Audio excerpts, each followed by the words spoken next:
Showcasing your design intent is key to winning business and getting a client to say yes quickly. A great presentation requires images that allow the prospect or client to visually see your design ideas. One way we do this is by downloading a Jpeg of different angles of the model. In this video, you will learn how to create and download a 2D Jpeg image of a SketchUp model. First, begin by selecting the view you want to show in your image. It is optimal to create scenes of different angles that you may want to show. If you are not familiar with scenes, check out our free video on how to create a scene. Creating scenes will help you repeat the same image over and over, even if the materials or items change.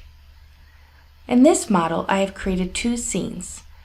The first is the isometric view, and the second is the front elevation and parallel projection, which puts the front of this house in 2D.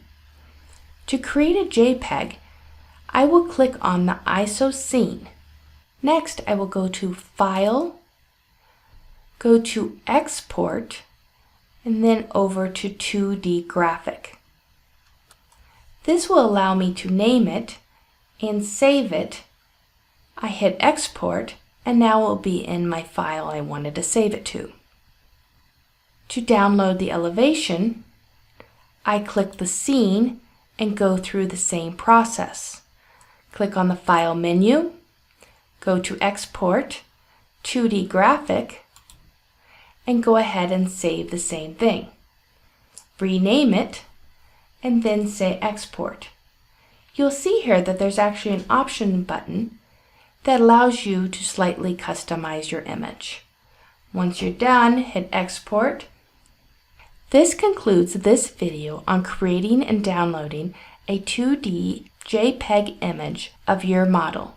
Thank you for joining. If you would like more free SketchUp tutorials from GA Interior Solutions, please sign up at our website at gainteriorsolutions.com/SketchUp. And as always, feel free to subscribe to our channel and share it with others.